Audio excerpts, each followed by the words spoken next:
ปูhát được rồi à? Tên này hay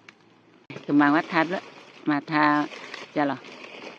cái lăng hỏi á cô với nó tháp cái lắm là ngọ mà khom nhiều vậy cái lăng ngọ dưới em thì còn mà ấy nó thì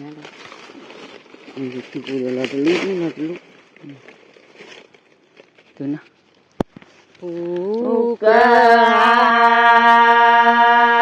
đê tên cái gì đê cơ đê phó cơ đê phó cơ đê đô quy kia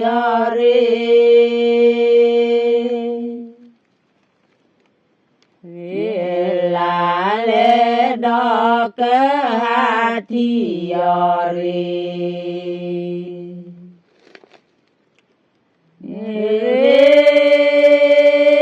là thi ni ta ô quê ya ta đê na ta lê đê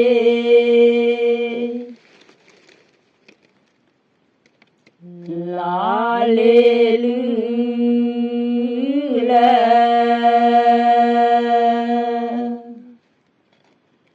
lê ta lo pê lo lê bê lê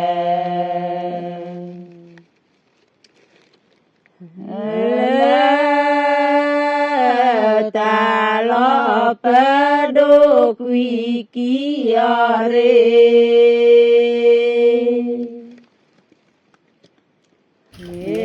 là lê đo cơ kia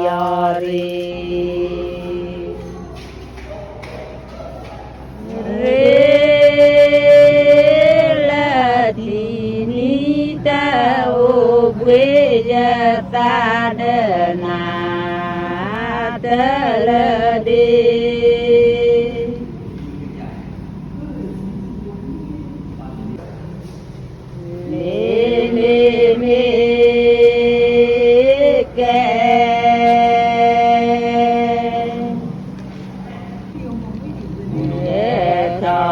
chỉ giờ bưởi tê là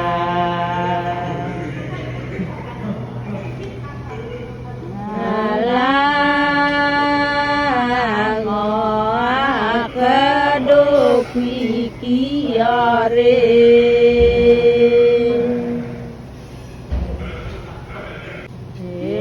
là lê đo cơ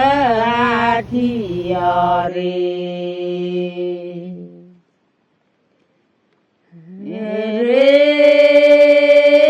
là thì ni ta ô quê ya ta đê na ta lê đê ba lê u gò phò pa lê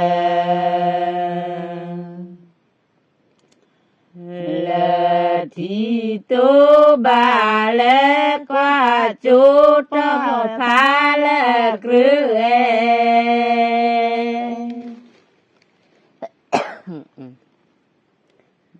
krư quê đô mà ba nê lê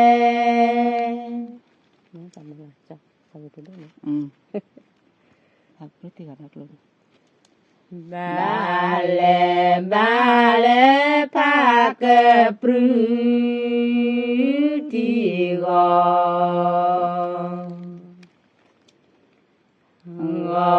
đọc lô bà lê qua chỗ phò phá lê krư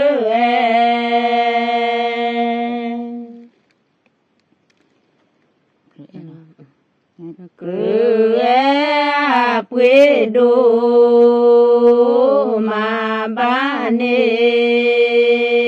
lê ô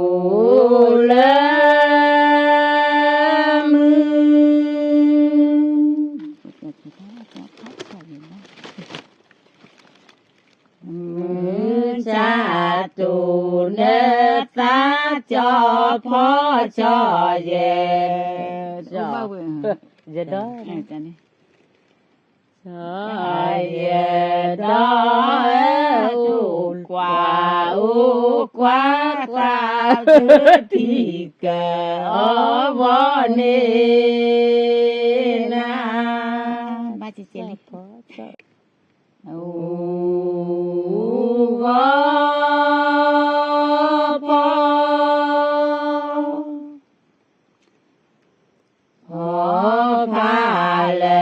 thì ní cho phó cho về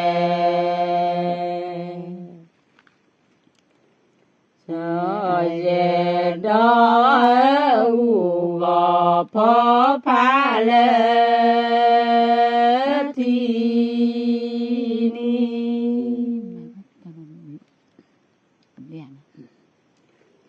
ô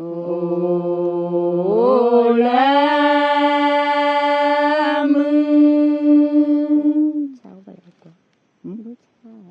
chả lấy chịu mặt tôn lại tôn tài nó cha tu nê ta cho phó cho về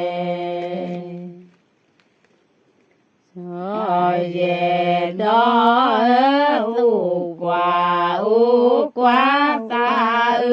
thì kẻ ở võ nê na tha kê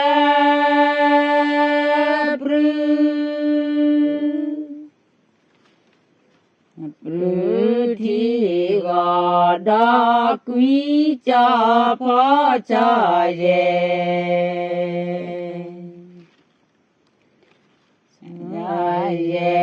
đó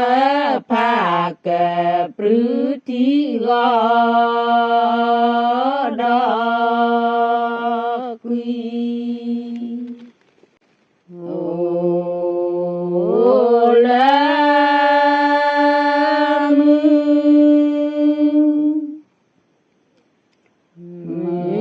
cha tu nê ta cho phó cho về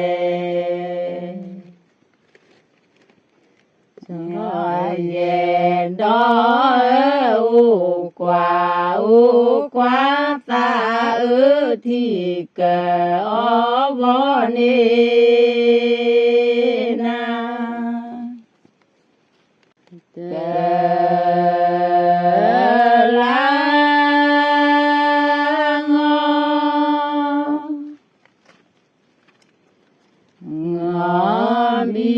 cho tí lũ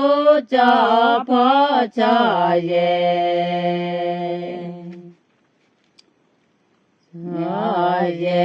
đó tê là ngõ bí thọ tí lũ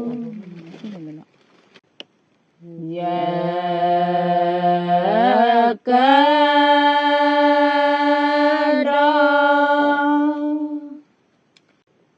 đó na ple plu đu cho phó cho về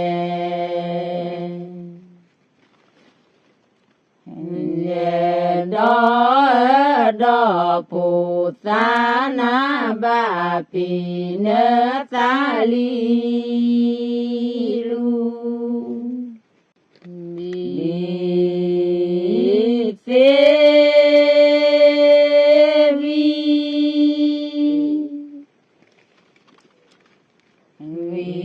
pha và vi rô cho phó cho về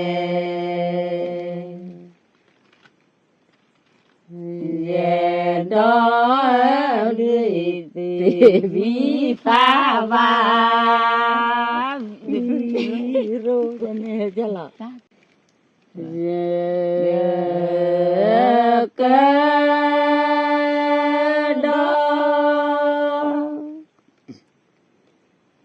đó na ple plu đu cho phó cho